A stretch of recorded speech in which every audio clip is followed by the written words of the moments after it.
بركاته. ازيك يا حبايبنا؟ عاملين ايه النهارده؟ الجمعة، كل جمعة وانتم طيبين يا رب، وتنعدلها بخير جميعا، واجعلها سنة مبروكة عليكم يا رب جميعا يا رب.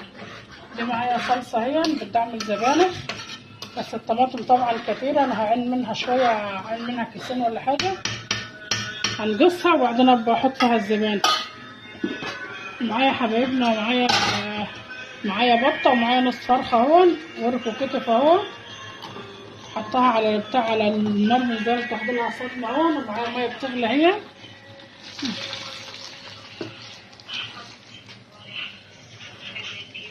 بتاخد لها صدمة حلوة يا حبايبنا، مش بتبقى فيها تطلع فيها ريم، ولو طلع حاجة بسيطة برضه هشيلها.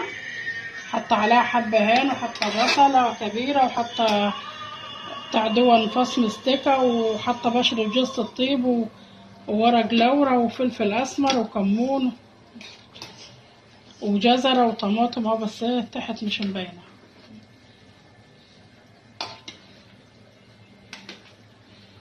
يا حبايبنا مش عمالة اقلب فيها الجزر اهون والطماطم والبتاع، بس لما بتبقى بتاخدلها صدمة حلوة ما بتعملش ريمة.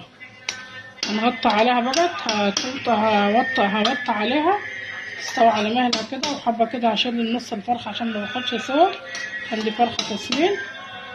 والزبانخ يا حبايبنا خرطتها خرطة حلوة اهي، وغسلتها يطلع كده مفهوم كده، حطها في المصفى الصفة اهي، وحط عليها خرط عليها ربطة كزبرة خضرا، بتخلي ريحتها حلوة. انا غسلها من بدري عشان تصفي ميتها حلوة. وهنقص الصلصة دي،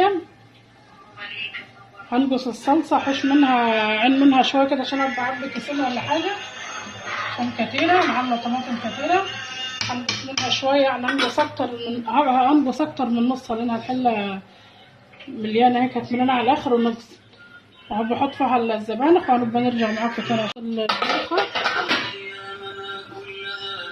البطة هي قربت تستوي، هطلعها احمرها مع البتاع، معلقة الصلصة كده احمرها واحطها في الفرن. الواحد بيعرفها استوت، نعمل الجناح كده فعلا هي استوت، تغلي غلوتين بس كده وخلاص.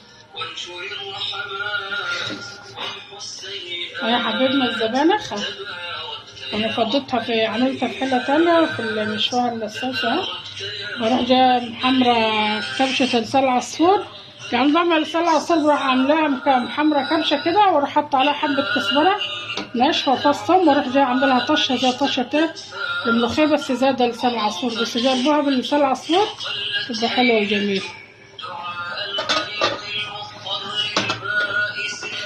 والرز يا حبايبنا هو انا وطيت عليه، هو بغلي في بعض وطيت عليه، حمرت الشرايح الرز حبة صغيرة بس، وهطفى عليها وحمرها.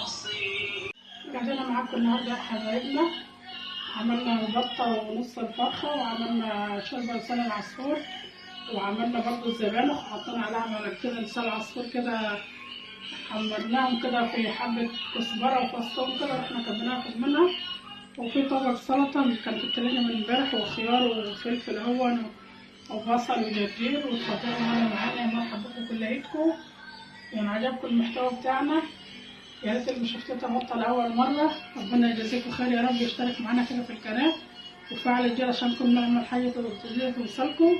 حبايبنا اللي معانا من الأول كده عملنا لايك حلو وكومنت حلو، وكل جمعة وانتم طيبين، وكل سنة وانتم طيبين، وتنعاد عليكم الأيام بخير يا رب جميعا. والسلام عليكم ورحمة الله وبركاته.